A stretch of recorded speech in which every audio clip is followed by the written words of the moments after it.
নমস্কার বন্ধুরা, রাস্তায় হঠাৎ পরিচয় হলো এই মেষ পালক কাকাবাবুর সাথে।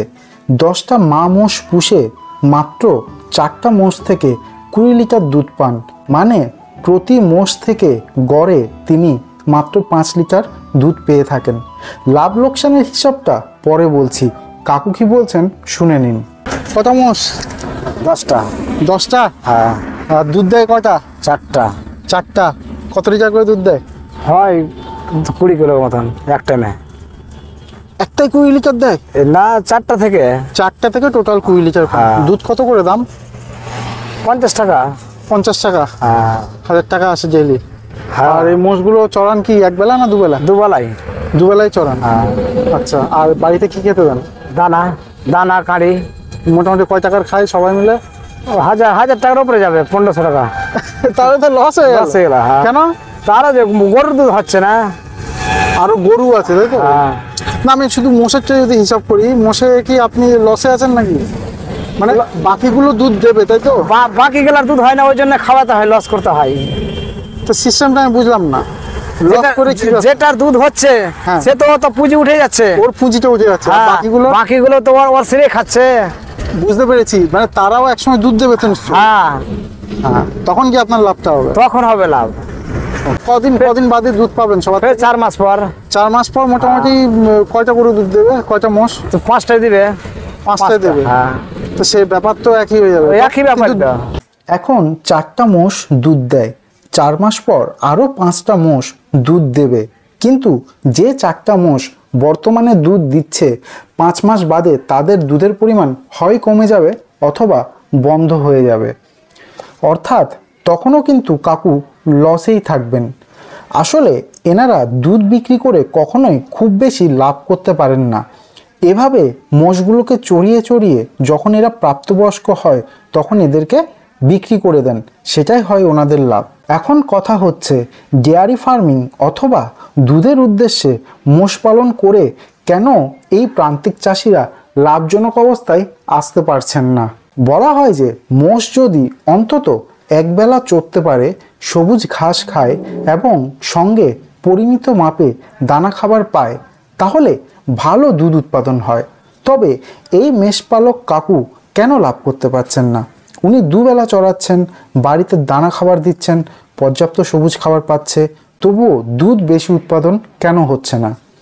অথচ শহরে মোষের খাঁচালগুলোতে মোষগুলো বাঁধা থাকে, মাঠে চড়তে পারে না, সবুজ খাবার খায় না, তবুও 10-12 লিটার করে দুধ দিতে পারে। অথচ সব রকম যত্নের পরও এই কাকু গড়ে একটি মোষ থেকে মাত্র 5 লিটার দুধ পাচ্ছেন। এর কয়েকটি কারণ হলো, 1 নম্বর কারণ, নিয়ম হচ্ছে মহিষকে একবেলা চড়ানো, আরেক বেলা স্টল ফিডিংয়ে মানে বাড়িতে বেঁধে রেখে খেতে দেয়া। কারণ দুবেলা চড়ে মোষের শরীর ক্লান্ত হচ্ছে। শরীরকে অতিরিক্ত শক্তির যোগান দেওয়ার জন্য শরীরের ফ্যাট বেশি বার্ন হচ্ছে। যেহেতু ফ্যাট বেশি বার্ন হয়ে যাচ্ছে, দুধে ফ্যাটের পার্সেন্টেজ কমে যাচ্ছে এবং দুধের দাম 60 টাকার পরিবর্তে তিনি পাচ্ছেন 50 টাকা করে। 2 নম্বর কারণ, দিনের অধিকাংশ সময় হাঁটার ফলে শরীরে ডিহাইড্রেশন বা জলের ঘাটতি হচ্ছে, সেটাও দুধ কম উৎপাদনের অন্যতম একটা কারণ। 3 নম্বর কারণ, খাদ্য আরোহণের জন্য প্রচুর পরিশ্রম শেষে মহিষগুলো যখন ঘরে ফেরত আসছে, সেখানে বসে বিশ্রামের জায়গাটাও খুব একটা আরামদায়ক নয়। একটি আদর্শ গরু বা মোষের ঘর আধুনিক পদ্ধতিতে যেমনটা হওয়া উচিত তেমনটা নয়। মেঝেটা গোবরযুক্ত অথবা কর্দমাক্ত হয়। অধিক দুধ উৎপাদনের জন্য আরাম বা বিশ্রামের বিশেষ প্রয়োজন রয়েছে। 4 নম্বর কারণ, স্টল ফিডিং আর গ্রেজিংয়ের মধ্যে একটা বড় পার্থক্য হলো, স্টল ফিডিংয়ে কৃমির উৎপাত কম হয়, কিন্তু গ্রেজিং বা চড়ানো হলে মহিষ দ্রুত কৃমি আক্রান্ত হয়। কৃমি আক্রান্ত গরু বা মহিষকে যতই দানা খাবার খাওয়ানো হোক না কেন, আশানুরূপ দুধ উৎপাদন হয় না। সময়ে সময়ে ডিওয়ার্মিং বা কৃমিনাশক না দিলে এই সমস্যা লেগেই থাকে এবং এই মেষপালক কাকুরা এই কৃমিনাশকের সঠিক ডোজ সঠিক সময় মতো দেন না, তাই সবসময় তারা আশানুরূপ দুধ উৎপাদন করতে পারেন না। এই তো গেল মাত্র 4টি কারণ। এছাড়াও আরও কারণ থাকতে পারে, যেগুলো কোনো এক্সপার্ট ওনার ফার্মে গেলে এবং ওনার সাথে বসে কথা বললে ভালো বিশ্লেষণ করতে পারবেন।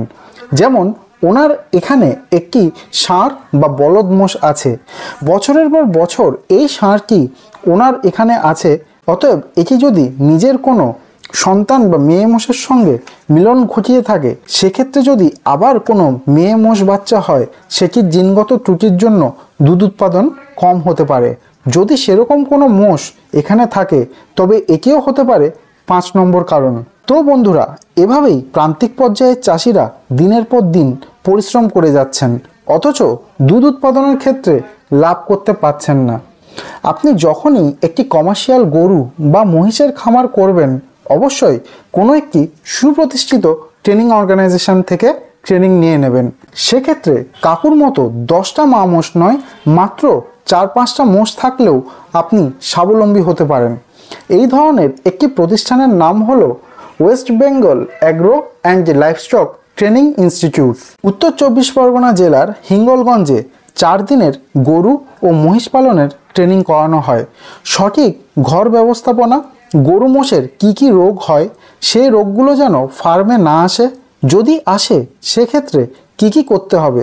প্রত্যেকটি শিক্ষার্থী বা শিক্ষানবিশ নিজ হাতে ইনজেকশন করা শিখবেন এবং অন্যান্য চিকিৎসাও শিখবেন। বড় গরু বা মহিষকে কী করে কাবু করে ট্রিটমেন্ট করতে হয়, এগুলো অবশ্যই হাতে ধরে শেখানো হবে। এবং সেই সঙ্গে থাকছে মিষ্টান্ন উৎপাদনের ক্লাস, যাতে কেউ যদি মনে করেন নিজের পাড়াতে ছোট্ট একটি মিষ্টির দোকান দিয়ে অধিক লাভবান হতে পারেন।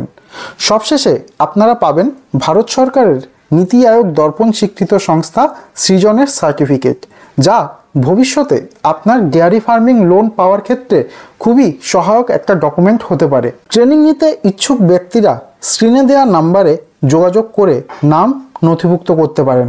পরবর্তী ট্রেনিংটি হলো নভেম্বরের 27, 28, 29 এবং 30 তারিখে।